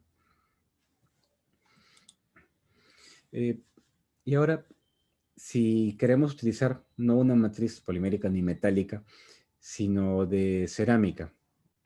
La matriz cerámica, cuál es la ventaja de las cerámicas? La resistencia térmica. Entonces voy a preferir una matriz cerámica cuando necesito una alta resistencia térmica. Por ejemplo, en hélices de turbinas, dentro de cámaras de combustión, en quemadores en quemadores de gas, en tubos de escape de gases calientes, piezas de motores. En esos casos utilizo la matriz metálica. Son muy fuertes, son muy rígidos. El problema de las cerámicas es que no son dúctiles. La propagación de la falla y las fallas catastróficas, y eso es lo que puede ser reducido, eliminado, mejorado con, con un refuerzo. Por ejemplo, si quiero mejorar su comportamiento ante fallas, que las fallas no sean tan frágiles, puedo agregar fibras. Y estas fibras pueden ser carburo de silicio, óxido de aluminio. Si yo quiero una matriz que resista la temperatura, y si yo quiero un compuesto que resista la temperatura, no puedo utilizar una fibra de polímero, porque la fibra de polímero, una vez que supero los 100 grados, pierde toda resistencia. Entonces no tiene sentido hacer un compuesto de alta resistencia térmica reforzado con un material que tiene nula resistencia térmica. Por más que la fibra de polímero esté protegida por la cerámica, igual al elevar la temperatura se va a fundir, entonces no es útil. Pero sí puedo usar dentro de la cerámica una fibra de otra cerámica. Por eso está el carburo de silicio, hidruro de silicio, óxido de aluminio o la fibra de carbono. La fibra de carbono es muy resistente a la temperatura cuando no hay oxígeno. El carbono con oxígeno se quema. Es un combustible muy bueno. Pero si no hay oxígeno, el carbono sí resiste la temperatura. Entonces, dentro de la matriz cerámica, el carbono está lejos del oxígeno, el carbono no se va a quemar y resiste la temperatura. Y así lo puedo utilizar en piezas de motores o en herramientas. Cualquier pieza donde yo necesite una dureza. Y otra ventaja es que puede ser aislante térmico. Y el aislamiento eléctrico va a depender de la matriz. Tengo que ver, hay cerámicas que son completamente aislantes eléctricos y hay cerámicas que son semiconductores. Entonces, si yo utilizo una matriz que es una cerámica semiconductora, mi compuesto va a ser semiconductor. Y tienen que considerar su capacidad de aislamiento o su conductividad a la temperatura de trabajo. Las cerámicas no tienen la misma conductividad a temperatura ambiente que por encima de 500 grados. Pero tomando eso en consideración, ustedes pueden hacer su compuesto de cerámica con el refuerzo que que les interese. Y acá pueden ver una relación entre la resistencia sí, entre la resistencia mecánica y la temperatura de trabajo. Está en grados Fahrenheit, pero la relación sigue siendo la misma. Un compuesto, fibra de carbono con refuerzo polímero. Entonces, aquí pueden ver. Ese está en inglés. Fibra de carbono.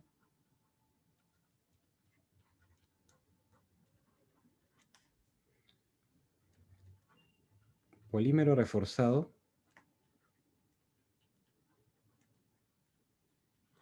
con fibra de carbono.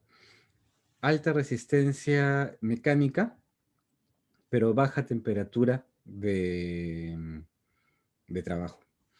Comparado con el aluminio y el titanio, entonces tenemos la misma temperatura de trabajo que el aluminio, pero una mayor resistencia específica. Y en el caso del titanio, tenemos una mayor temperatura de trabajo y podemos alcanzar una mayor resistencia con un compuesto de matriz de titanio y refuerzo de cerámica.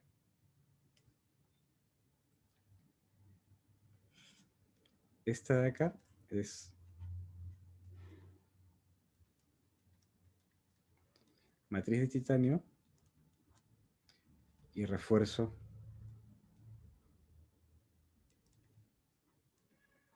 de cerámica. Y por ejemplo, un compuesto de carbono reforzado con carbono, ya estamos hablando de materiales refractarios, o matriz de carbono con refuerzo de carburo de silicio.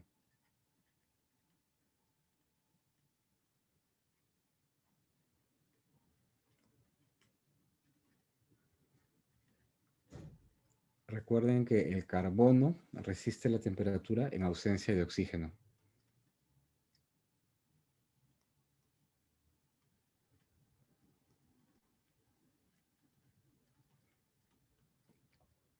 Ustedes, si van a revisar las cerámicas que se utilizan, revisen las cerámicas más comunes: carburo de silicio, óxido de aluminio o alúmina, carburo de tungsteno.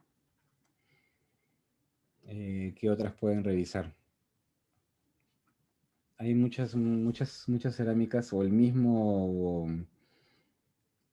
silicio puro.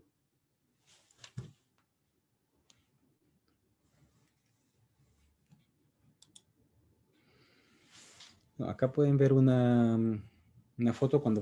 Les digo que cuando vean un material compuesto, traten de pensar en la estructura, cómo está microscópicamente el, el material, cómo la matriz rodea la fibra. Si las fibras están pegadas entre sí, como aquí en la última imagen, no hay mucha matriz que rodee las fibras. Aquí pueden ver cómo hay más matriz entre fibras.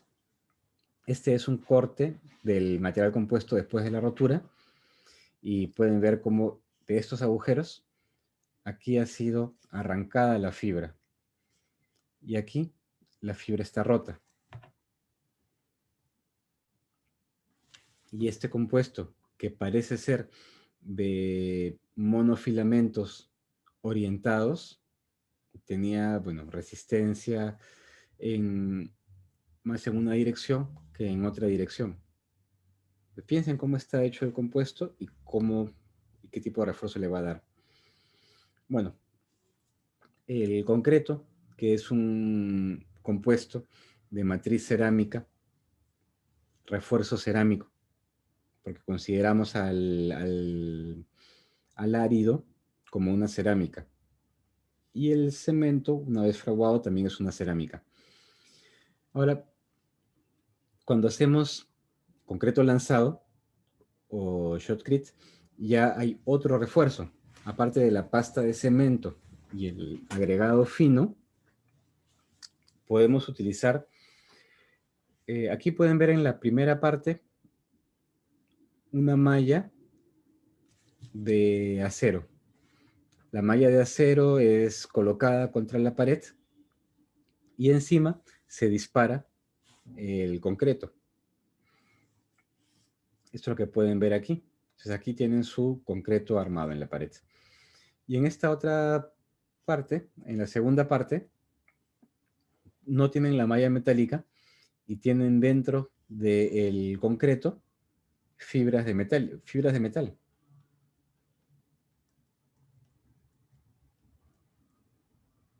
Estas fibras de acero tienen, no sé, 5 o 10 centímetros de largo. y le dan al concreto la resistencia a la, bueno, un poco de resistencia a la tracción. Acá pueden ver en el caso de la rotura, no sé si fue parte de un ensayo o una falla en el túnel. Aquí pueden ver acero grueso, y aquí pueden ver el acero muy delgado. Entonces, dos diferentes diámetros de alambre de acero. Y este alambre evidentemente también puede ser de un polímero, no tiene que ser siempre de acero. Podría hacerlo con un tejido de polipropileno, que es muy económico, o poliéster. El poliéster también es económico y es un poco más resistente que el polipropileno. Y con eso ahí podría hacer mi tejido.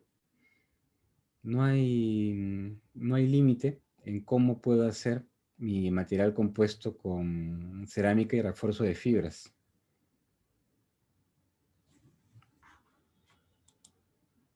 Lo que no pueden hacer es romper el refuerzo. Espero que si estamos hablando de fibras que me dan resistencia a la tracción, a la flexión de la pieza, tengo que tener cuidado que en mi puesta en obra o que después durante el servicio, esta fibra no se rompa, porque pierdo todo el interés del refuerzo. Ahora, más complejo es cuando empezamos a hacer estructuras, paneles tipo sándwich. En el caso de la foto que les mostré del concreto con el tejido, podríamos ya estar hablando de un compuesto estructurado, porque esto no es una mezcla homogénea del concreto con la tela. Esto ya ha sido construido colocando la tela, orientando muy bien la tela y vaciando el concreto después. Se parece ya a estas estructuras en las que tenemos, por ejemplo, en la parte de arriba, paneles reforzados con fibras en una dirección.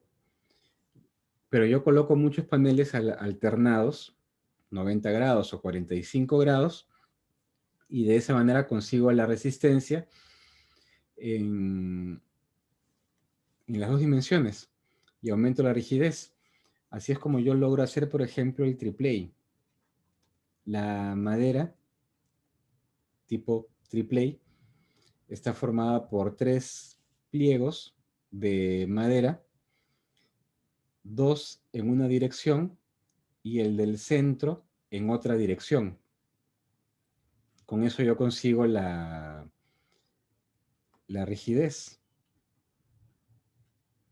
Ya después cómo se escribe triple A va a depender mucho de si es PLAI o PLI. Ya eso lo discutiremos después. 3 pliegos. 3 pliegos de madera. Y si en el medio pongo una estructura tipo panel de abeja, gano muchísima rigidez. Bueno, con un muy pequeño aumento de la densidad.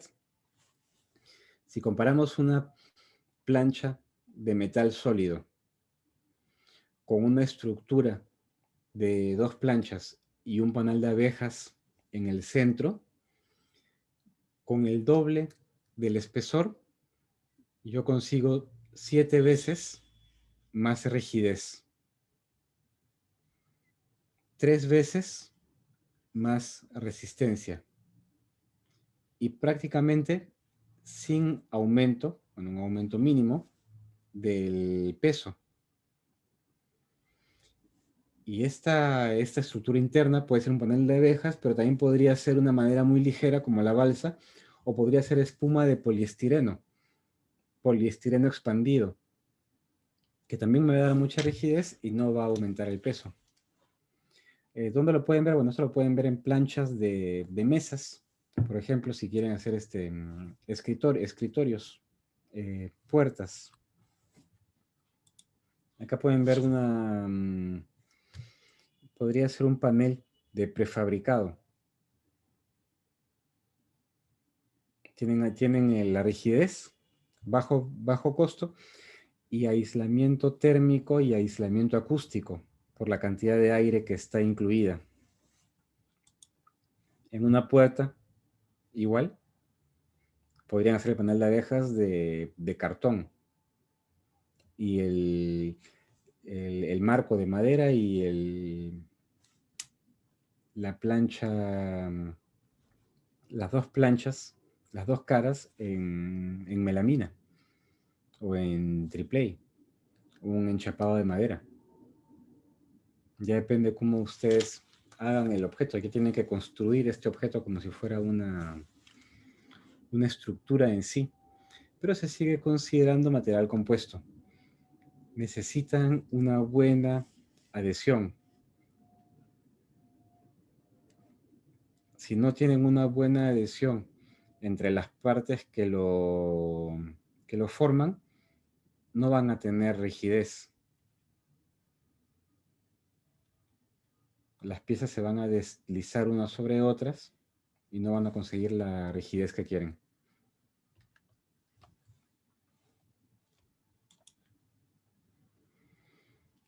Ahora, acá hay otro material estructurado en mucho menor escala, en el que tienen unas planchas de cerámica. Esta de aquí. Puede ser cualquier cerámica.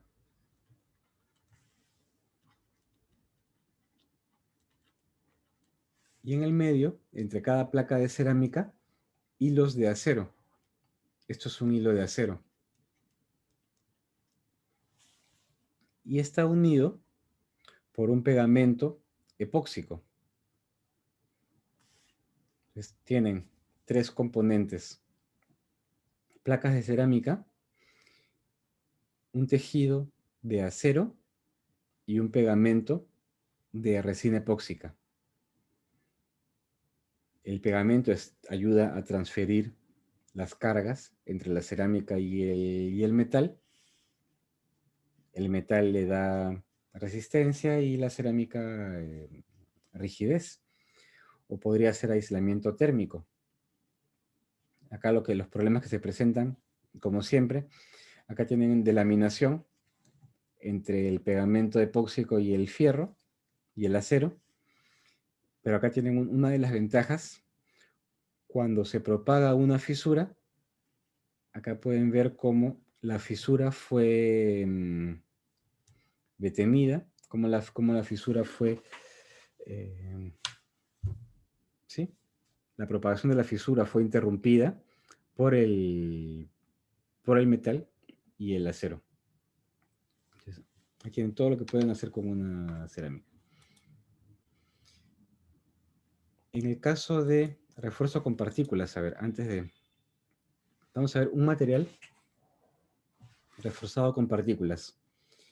La matriz, en este caso, es cobalto, metal, y el refuerzo es carburo de tungsteno.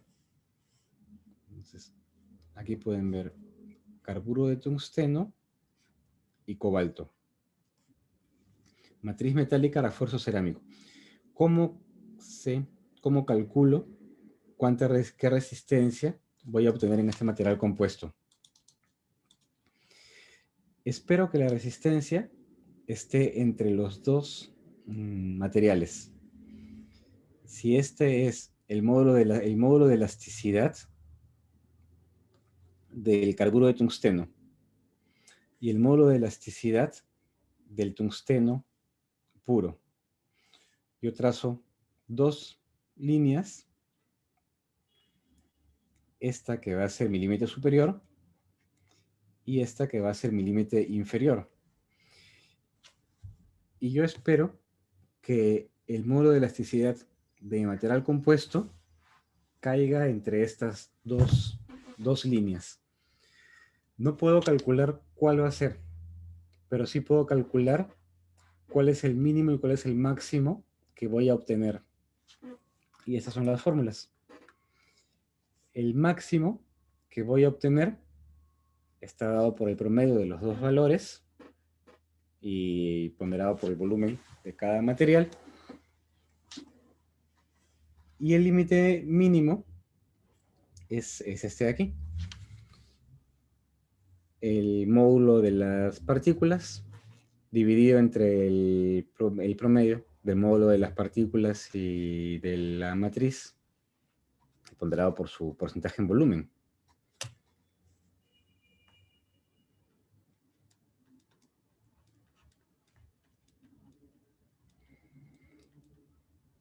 Entonces, así como en el caso de una fibra, podemos saber cuál es el largo óptimo para tener un refuerzo efectivo, en el caso de los sólidos reforzados con partículas, podemos saber cuál va a ser, en qué rango va a estar la resistencia obtenida por el compuesto, que es esta. Está bien, espero que esta fórmula les interese. Son las únicas dos fórmulas que podemos ver en materiales compuestos. Y bueno, en el caso de un sólido reforzado con partículas, acá tenemos un metal reforzado con cerámica. Y aquí tenemos un polímero reforzado con cerámica. La cerámica en este caso es el carbono. Las partículas de carbón grafito. La matriz es el polímero, el elastómero, el caucho, y el refuerzo es el elastómero. Obviamente un neumático, una llanta, es una estructura en la que tenemos no solamente el caucho, que es esto de acá, es caucho más grafito, caucho vulcanizado, obviamente. Y en este caso tenemos hilos de acero, ¿no? Fibras. Estas fibras pueden ser de nylon o poliamida, o acero. Pero si nos centramos no en la estructura de fibras más capas de plástico, sino en el caucho con grafito, ya les expliqué que el caucho natural tiene esta forma, que existe el caucho sintético, este es el natural, este es el sintético, que utilizando azufre, yo consigo la reticulación, aumento la rigidez del polímero, pero lo importante es el refuerzo de carbono. Ahí pueden ver en el microscopio, es un microscopio electrónico, 80.000 aumentos. Las partículas de carbono no están tan densamente empacadas como pareciera, por el color negro que tiene el neumático. Ahí pueden ver en color transparente, casi transparente, el caucho, mucho más transparente el aire atrapado. El caucho es muy viscoso, aun cuando está derretido, y por más que lo mezclemos muy intensamente, siempre hay burbujas de aire atrapado. Y el carbono, pueden ver partículas de carbono que están solas, muy distribuidas, y aglomerados, por ejemplo aquí, que no están tan bien distribuidos. Pero ahí tenemos un material compuesto, carbono, caucho natural. Si quisiéramos hacer el gráfico en el que podemos ver el módulo de elasticidad de los dos materiales, probablemente tengamos uno por acá y otro por acá. Y el límite máximo dado por esta curva y el límite mínimo dado por esta curva. Entonces, ya, imagínense, por ahí tenemos el compuesto grafito, grafito carbono y caucho natural. Obviamente cuando ustedes tienen el grafito dentro del caucho, hay a grande escala el agregado de carbono con las cadenas de polímero, y si nos quisiéramos acercar a esta zona, tenemos aquí el grafito, el puro, aglomerado, el grafito que se empieza a desagregar y el polímero que empieza a mezclarse. Y si quisiéramos hacer ya el acercamiento en esta zona, aquí tenemos la partícula de grafito y una cadena de polímero que se pega a la partícula.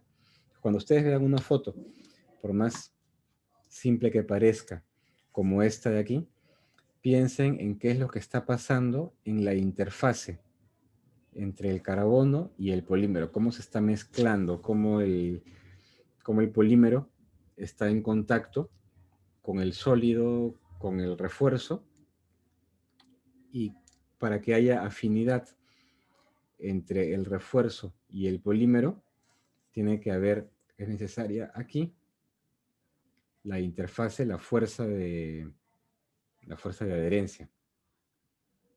Tiene que haber cierta afinidad entre el polímero y la cerámica. Muy bien, en el caso de las partículas carbono grafito, acá pueden ver también, bueno, hay diferentes tamaños de partículas, acá hay diferentes ejemplos. Aquí está, por ejemplo, bien distribuido, y aquí está totalmente aglomerado. Así pueden comparar qué tan bien distribuido está, o qué es una distribución correcta, qué es una distribución adecuada. Y, por ejemplo, idealmente, yo tengo la distribución en B, partículas muy pequeñas, o pequeñas, individuales, distribuidas, y aquí tengo partículas aglomeradas, y en aglomerados de diferentes tamaños. No está bien distribuido. Entonces, y no es fácil dispersar. El caucho les dije que el caucho era muy viscoso durante su fabricación, entonces no es fácil dispersar el sólido dentro del caucho. Pero aún así logramos hacer neumáticos muy, muy correctos. Las partículas pueden ser elásticas. Un refuerzo de partículas no siempre va a dar rigidez al material. En el caso del neumático, el neumático es elastómero, el grafito es rígido, entonces el grafito me da rigidez, pero puede ser lo contrario. Puede ser que un material rígido sea reforzado con partículas elásticas. En ese caso lo que yo logro es aumentar la elasticidad del material, porque una partícula elástica dentro de un material rígido me va a mejorar la elasticidad. Es lo que tienen que considerar en cualquier material compuesto con el que estén trabajando. En cualquier material compuesto, lo que queremos hacer es compensar dos propiedades. A un polímero rígido lo puedo hacer más elástico con un refuerzo elástico, y un polímero elástico lo puedo hacer más rígido con un refuerzo rígido.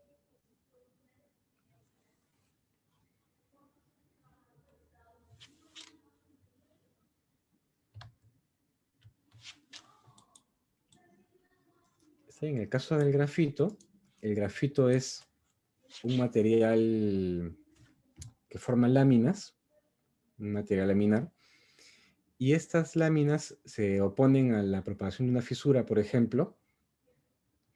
Puede ser desviando la fisura en dos partes o en tres. Puede consumir energía delaminándose en dirección de la fisura o perpendicularmente a la fisura. Pero siempre es la partícula laminar, la forma de escama del grafito que se opone a esa propagación de fisura. Hay otros materiales que también tienen forma de escamas, aparte del grafito, el mineral mica y también el mineral talco. Talco, mica, grafito son minerales que tienen estructura laminar. Entonces sirven de esta manera a detener la propagación de fisuras. Aquí pueden ver también la propagación de fisuras. Si están alineadas, y va a ser mucho más difícil una fisura que se propaga en esta dirección. Por ejemplo, esto podría ser otra propagación de fisura. Tendría que seguir como un laberinto para poder propagarse. Entonces, fíjense cómo están alineados sus materiales y cómo se propagan las fisuras.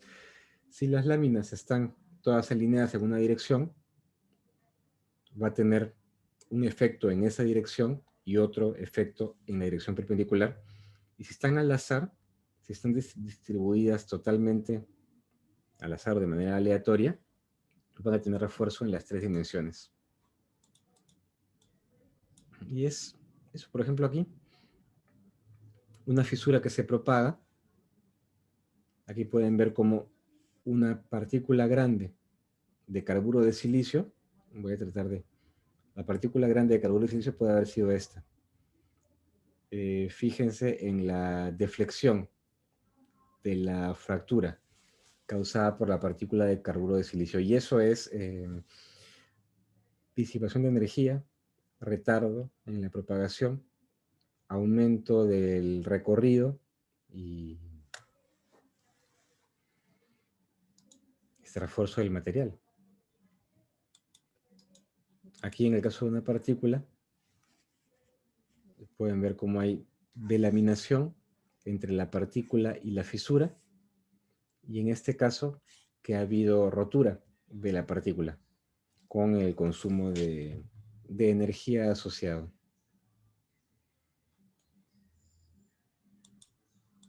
Ahora, para terminar, la última diapositiva que les quiero mostrar hoy es un refuerzo con granos grandes, también de alúmina.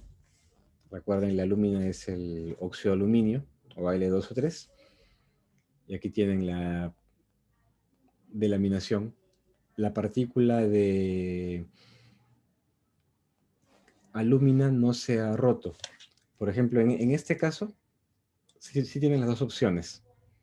Opción en la que hay deformación de la matriz y la partícula está entera, y en este caso, rotura de la partícula. En este otro caso, no hay rotura de la partícula, solamente hay delaminación, matriz-partícula. Por eso es importante escoger materiales de propiedades complementarias, pero no muy alejadas. Si yo eligiera una partícula de refuerzo muy frágil, se romperían todas las partículas ante la propagación de la falla, pero no tendría mucho refuerzo. Si en mi falla yo tengo parte de las partículas que se han roto y parte de las partículas que se han despegado, puedo decir que la selección de materiales era correcta, que estaba balanceado la resistencia y que tengo un refuerzo más eficaz. Si todo falla en la interfase, mi partícula era muy dura y mi interfase no era buena. Si todo falla en la partícula, mi partícula era muy débil, la interfase muy fuerte. Pero si tengo una falla mezclada de interfaces y de partículas, las propiedades estaban balanceadas y mi refuerzo era relativamente correcto. Muy bien, ¿tienen alguna pregunta?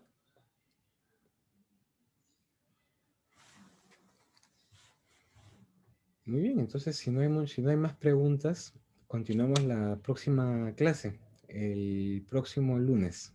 Ok, gracias.